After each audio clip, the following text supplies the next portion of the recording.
साल 2004 की इश्तेहार जहां फर्जी एनकाउंटर मामले में सीबीआई आज चार्जशीट दाखिल करेगी। चार्जशीट में सिर्फ उन पुलिसकर्मियों के नाम होने की संभावना है जो मौके वारदात पर मौजूद थे। चार्जशीट दाखिल करते वक्त सीबीआई मामले की और तफ्तीश करने के लिए अदालत से और मोहलत मांग सकती है। अहमदाबाद में सीबीआई की विशेष अदालत में चार्जशीट दाखिल की जाएगी। आज दाखिल की जाने वाली चार्जशीट में आईबी के विशेष निदेशक राजेंद्र कुमार को नामजद किए जाने की तो संभावना नहीं है, लेकिन जांच एजेंसी अपनी आखिरी रिपोर्ट में इनका नाम डाल सकती है। गौरतलब है कि 15 जून 2004 को अहमदाबाद के पास हुई मुठभेड़ में 19 साल की इशरत के अलावा जावेद शेख, अमजद अली राणा और जीशान जौहर को मौत के घाट उतार दिया गया था। इसके बाद गुजरात हाईकोर्ट ने इश्तेहार जहां मुठभेड़ की जांच की जिम्मेदारी सीबीआई को सौंपी थी। इश्तेहार जहां एनकाउंटर मामले में सीबीआई आज चार्जशीट दाखिल करने वाली है, लिहाजा देश भर की निगाहें इस मामले पर टिकी हैं। इसकी बड़ी वजह यह है कि सीबीआई के हाथ इस केस में गुजरात के मुख्यमंत्री नरेंद्र मोदी और पूर्व गृह राज्य मंत्री अमित शाह तक भी पहुंच सकते हैं। हालांकि इस मामले में अभी मोदी और अमित शाह को फिलहाल राहत मिली है, क्योंकि सूत्रों के मुताबिक आज दायर होने वाली चार्जशीट में इनके नाम नहीं है। मामले में राजनीति भी गर्मा गई है। पक्ष और विपक्ष एक दूसरे पर आरोपों के तीर चला रहे हैं। वो लोग जिनको कहीं न कहीं अपने बारे में ये शुबा है कि वो गुनाहों में शामिल हैं, वो सीबीआई पे बेबुनियाद इल्जाम लगाते हैं। तमाम नेता हैं कांग्रेस के, मोदी फोबिया से ग्रसित हैं, इनका साइको एनालिसिस होने की आवश्यकता है। रेलवे में उच्च पदों पर नियुक्ति को लेकर 10 करोड़ रुपए की रिश्वत के मामले में सीबीआई ने मंगलवार को विशेष अदालत में चार्जशीट दाखिल की। इस मामले में सीबीआई ने पूर्व रेल मंत्री पवन बंसल के भतीजे विजय सिंगला और रेलवे बोर्ड के निलंबित सदस्य महेश कुमार समेत 10 लोगों को आरोपी बनाया है। वहीं पूर्व रेल मंत्री पवन बंसल को क्लीन चिट मिल गई है, क्योंकि सीबीआई को अब तक जांच के दौरान बंसल के खिलाफ इस मामले में किसी तरह के सबूत हाथ नहीं लगे हैं। सूत्रों के मुताबिक अगर आगे की जांच में बंसल के खिलाफ किसी तरह के सबूत मिलते हैं तो सीबीआई सप्लीमेंट्री चार्जशीट दाखिल करेगी। चार्जशीट में शामिल आरोपियों में मुरली और वेणुगोपाल को छोड़कर बाकी सभी 8 आरोपियों को सीबीआई गिरफ्तार कर चुकी है। सीबीआई की ओर से चार्जशीट फाइल करने के बाद अब गिरफ्तार आरोपियों को जमानत पर छूटने की संभावना काफी कम हो गई है। बता दें कि इस घोटाले के सामने आने के बाद पवन बंसल को रेल मंत्री का पद छोड़ना पड़ा था। केंद्र सरकार किसी भी कीमत पर फूड सिक्योरिटी बिल लागू करने के लिए कमर कस चुकी है, लिहाजा आज एक बार फिर कैबिनेट की मीटिंग में फूड सिक्योरिटी बिल पर अध्यादेश लाने पर विचार किया जा सकता है। सूत्रों के मुताबिक कैबिनेट के एजेंडे में यह मुद्दा भी शामिल है, जिसके तहत ये विचार किया जाएगा कि इसे अध्यादेश लाकर लागू किया जाए या फिर संसद का विशेष सत्र बुलाकर इसे अमली जामा पहनाया जाए। देश भर में प्रस्तावित फूड सिक्योरिटी बिल पर खूब चर्चा हो रही है। सरकार इसे साल 2014 के आगामी चुनावों के मद्देनजर अपने प्रमुख हथियार के रूप में देख रही है। फूड सिक्योरिटी बिल की खास बात यह है कि इससे देश की 2/3 आबादी को सस्ता अनाज मिलेगा। इस योजना का देश के 67% लोगों को फायदा मिलेगा। देश के करीब 75% ग्रामीण और 50% शहरी आबादी इस कानून के दायरे में आ जाएगी। अपने विवादित बयानों के लिए केंद्रीय मंत्री बेनी प्रसाद वर्मा फिर चर्चा में हैं। इस बार बेनी ने समाजवादी पार्टी सुप्रीमो मुलायम सिंह के खिलाफ आपत्तिजनक बयान दिया है। वहीं कांग्रेस ने इस बयान को लेकर बेनी को कड़ी फटकार लगाई है। फैजाबाद में एक कार्यक्रम में बेनी ने कहा कि मुलायम सिंह यादव प्रधानमंत्री बनना चाहते हैं, पहले उन्हें प्रधानमंत्री के आवास पर किसी नौकरी के लिए कोशिश करनी चाहिए। बेनी ने कहा कि समाजवादी पार्टी झूठ और धोखे की बुनियाद पर खड़ी है, जिसे कांग्रेस खत्म कर देगी। वहीं कांग्रेस ने बेनी के बयान से खुद को अलग कर लिया है। बता दें कि बेनी 2007 में समाजवादी पार्टी को छोड़कर 2009 के लोकसभा चुनाव से पहले कांग्रेस में शामिल हो गए थे। झारखंड के काटीगुंड में नक्सलियों के लैंडमाइन ब्लास्ट में पाकुड़ एसपी अमरजीत बलिहार समेत 5 पुलिसकर्मी शहीद हो गए। नक्सलियों ने हमला उस वक्त किया जब दोपहर 3 बजे पाकुड़ के एसपी अमरजीत बलिहार दुमका के डीआईजी के साथ मीटिंग के बाद वापस लौट रहे थे। एसपी अमरजीत बलिहार का काफिला जैसे ही झारखंड के काटीगुंड के जंगली इलाके में पहुंचा, नक्सलियों ने लैंडमाइन के जरिए बड़ा ब्लास्ट कर दिया और फिर झाड़ियों में जा छिपे। नक्सलियों ने एसपी और उनकी टीम पर हमला बोल दिया। बताया जा रहा है कि हमले में नक्सलियों की महिला ब्रिगेड भी शामिल थी। नक्सलियों के लैंडमाइन ब्लास्ट में एसपी के साथ साथ उनके साथ चल रही दूसरी गाड़ी के भी परखच्चे उड़ गए। झारखंड के पाकुड़ में पुलिस काफिले पर हुए नक्सली हमले की सियासी दलों ने निंदा की है। बीजेपी नेता शाहनवाज हुसैन ने इसकी निंदा करते हुए केंद्र सरकार पर निशाना साधा है। शाहनवाज हुसैन का कहना है कि जिस तरीके से नक्सली हमले पर हमले कर रहे हैं, उससे निपटने के लिए सरकार के पास कोई योजना नहीं है। वहीं कांग्रेस नेता सुबोध कांत सहाय ने भी इस हमले की निंदा करते हुए इसे गंभीर मसला बताया है। सुबोध कांत के मुताबिक पहले झारखंड के 3 जिले ही नक्सल प्रभावित थे, आज 22 जिलों तक नक्सलियों ने अपना दायरा बढ़ा लिया है।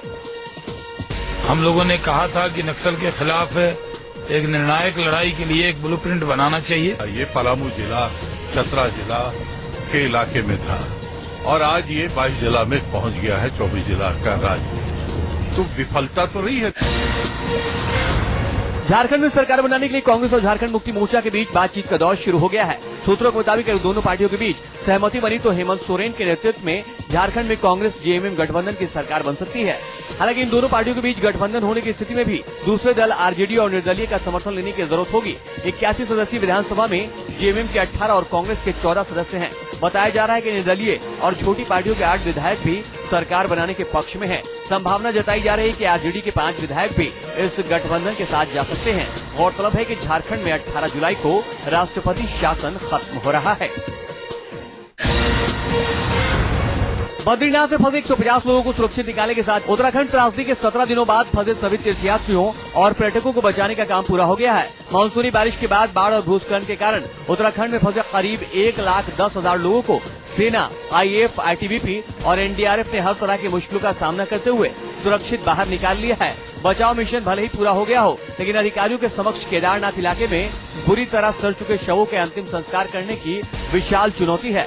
खराब मौसम के कारण चौथे दिन भी ये प्रक्रिया बाधित रही। सूत्रों के मुताबिक गौरीकुंड केदारनाथ राजमार्ग अभी बंद है, जिसके कारण रुद्रप्रयाग जिले की केदार घाटी के इलाके में कम से कम 170 गाँवों में खाद्यान्न की कमी हो गई है।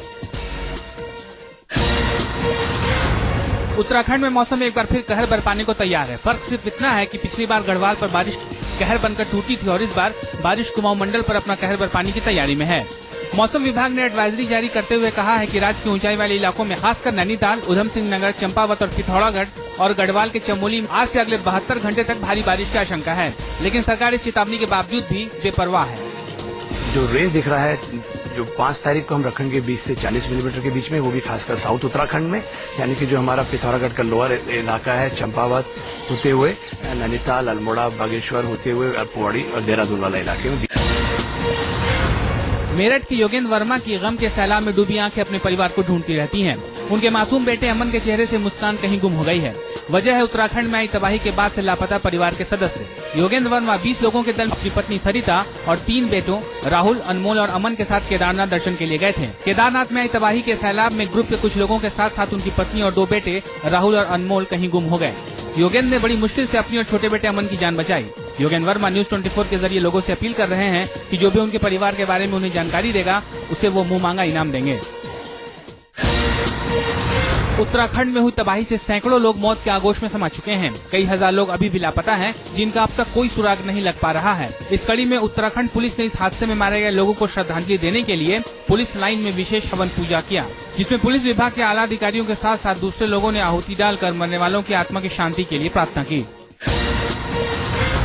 मध्य प्रदेश में एक लड़की ने किसी आम आदमी को बेवकूफ बनाकर फायदा नहीं उठाया, बल्कि इस लड़की ने मध्य प्रदेश के मुख्यमंत्री शिवराज सिंह को ऐसा झांसा दिया कि बेचारे सीएम साहब को भी चक्कर आ गए। केदारनाथ हादसे में फंसे लोगों पर नेमतों की बारिश करने को उतावली एमपी सरकार को स्नेहलता नाम की लड़की ने बेवकूफ बना दिया। दरअसल स्नेहलता ने दावा किया कि केदारनाथ हादसे में उसके माँ बाप दोनों मारे गए।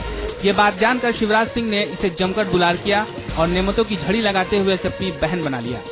सीएम साहब ने स्नेहलता को स्थायी सरकारी नौकरी, 5 लाख का मुआवजा और शादी करवाने तक का वायदा कर दिया। जैसे ही ये खबर मीडिया में आई, लड़की के पिता भागकर अपनी दूसरी बेटी के साथ भोपाल आए और कहा कि उनके साथ ऐसा कोई हादसा नहीं हुआ है।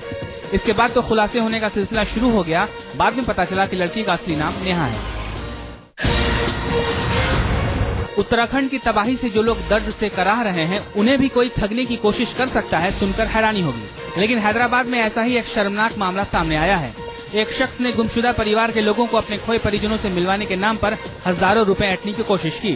पुलिस के मुताबिक संकुरी साई चरण तेजा उर्फ चरण नाम का ये शख्स नई दिल्ली में अखबार में छपे विज्ञापन को देखकर पीड़ित परिवार को झांसे में लिया। इसने फोन कर कहा कि लापता लोग सुरक्षित हैं और उन्हें पहुंचाने के लिए इसे 75,000 रुपए चाहिए। पीड़ित परिवार ने रकम देने से पहले इन तीनों गुमशुदा लोगों की फोटो मांगी, तो फोटो नहीं देने पर पोल खुल गई और ये शातिर पुलिस की गिरफ्त में पहुंच गया।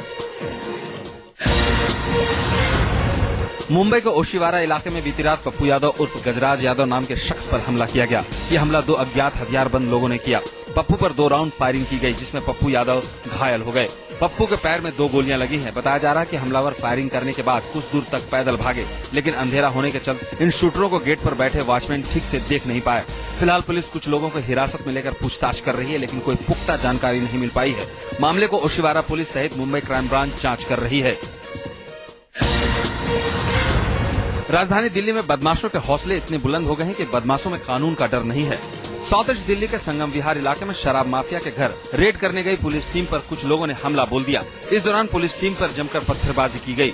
जवाबी कार्रवाई में पुलिस ने फायरिंग की, जिसके बाद इस घटना में 3 पुलिसकर्मी घायल हुए हैं, जबकि एक शख्स को गोली लगी है। सभी घायलों को एम्स ट्रॉमा हॉस्पिटल में भर्ती कराया गया है। पुलिस के मुताबिक पत्थर, लाठी और तलवारों से हमला किया गया था। तीनों पुलिस वालों को गंभीर चोटें लगी हैं, लेकिन हालत खतरे से बाहर है।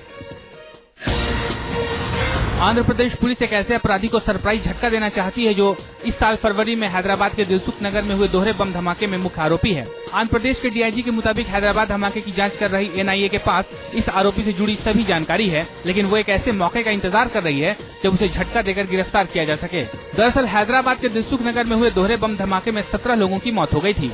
आंध्र प्रदेश पुलिस के साथ एनआईए भी इस मामले की जाँच में जुटी है। दोनों ही इस मसले को जल्द से जल्द सुलझाने का दावा कर रहे हैं, लेकिन ऐसी कौन सी मजबूरी है जिसके चलते सब कुछ जानते हुए भी पुलिस के हाथ अपराधियों के गिरफ्तार से दूर हैं। गुजरात के अहमदाबाद के नजदीक लुटेरों ने एक लूट की वारदात को अंजाम दिया। अहमदाबाद से राजकोट जा रहा 20 करोड़ का सोना और चांदी लूट कर लुटेरे फरार हो गए। करोड़ों की लूट से गुजरात में सनसनी मची है। वहीं लुटेरे अभी तक पुलिस की गिरफ्त से बाहर हैं, लेकिन पुलिस ने खाली ट्रक को राजस्थान के बॉर्डर से बरामद कर लिया है। पुलिस के मुताबिक ड्राइवर दिनेश और दिलीप जब अहमदाबाद से दूर बगदोदरा के आगे जा रहे थे, तब अचानक एक बोलेरो कार ने उनका टेक ओवर किया, जिसके बाद लुटेरे इन पर हमला कर सोने और चांदी से भरे हुए ट्रक को लेकर फरार हो गए। प्यार में अगर जीत हो तो खुशियां तमाम मिल जाती हैं, और अगर हार हो तो किसी हद से गुजर जाया जाता है। ऐसा ही मामला मेरठ में सामने आया है, जहां प्यार में नाकाम एक युवक ने अपनी प्रेमिका से बदला लेने की ठान ली और फिर उसे बदनाम करने के लिए सारे शहर में उसके आपत्तिजनक पोस्टर चिपका डाले। पुलिस ने लड़की के परिवार वालों की शिकायत पर इस सिलसिले आशिक को गिरफ्तार कर लिया है। आरोपी का कहना है कि वो इस लड़की से शादी कर चुका है, लेकिन उसके परिजनों ने फिर भी उसकी शादी कहीं और कर दी है। बिहार पुलिस पब्लिक फ्रेंडली बनने का दावा तो करती है, लेकिन हर रोज उसका बर्बर चेहरा ही सामने आ रहा है। सूबे के बगहा में ग्रामीणों पर पुलिस फायरिंग का मामला ठंडा भी नहीं हुआ था कि जमुई में एक बार फिर पुलिस का खौफनाक चेहरा सामने आया है। किडनैपिंग के एक मामले में पुलिस ने रिमांड पर लेकर मुन्ना नाम के एक शख्स पर ऐसा 3rd डिग्री इस्तेमाल किया कि पटना के पीएमसीएच में उसकी मौत हो गई। इस घटना के बाद जमुई में जहां भारी हंगामा हुआ, वहीं सरकार ने फौरी कार्रवाई करते हुए जमुई के एसपी को हटा दिया और दोषी पुलिसकर्मियों के खिलाफ हत्या का मामला चलाने का निर्देश दिया है। साथ ही सरकार ने मुन्ना सिंह के परिजनों को 5 लाख रुपए मुआवजा देने का भी ऐलान किया। बता दें, मुन्ना जमुई के एक व्यवसायी के अपहरण के आरोप में गिरफ्तार किया गया था। एंटी करप्शन ब्यूरो ने जयपुर के सवाई मानसिंह अस्पताल के गिरफ्तार करोड़पति कंपाउंडर महेश चंद्र शर्मा के 3 लॉकर समेत दर्जनों बैंक खातों को सीज कर दिया है। जांच के दौरान एंटी करप्शन ब्यूरो को महेश शर्मा की अकूत संपत्ति के दस्तावेज हाथ लगे हैं। राजस्थान के तकरीबन 25 नर्सिंग कॉलेजों में हिस्सेदारी के साथ साथ महेश शर्मा ने अभी हाल ही में अपनी कमाई के जरिए मानसरोवर इलाके का RAG अस्पताल को 22 करोड़ में खरीदा था।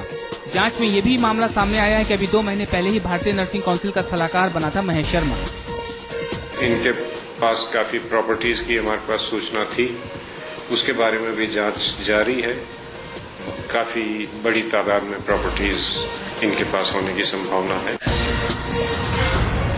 जेट एयरवेज और एतिहाद के बीच हुए सौदे पर खतरे के बादल मंडरा रहे हैं। खबर है कि पीएमओ ने पूरे सौदे पर कैबिनेट में चर्चा कराने को कहा है। वित्त मंत्री पी चिदम्बरम की अगुवाई वाली मंत्रियों के समूह ने सौदे पर बड़ी चिंता जताई है। मंत्रियों के समूह का मानना है कि ये सौदा जेट एयरवेज से ज्यादा एतिहाद के पक्ष में है। गल्फ की एयरलाइन कंपनी एतिहाद ने 2058 करोड़ में जेट एयरवेज का 24% शेयर खरीदने का प्रस्ताव रखा है। Civil aviation minister Ajit Singh ने इस डील का समर्थन और बचाव किया है।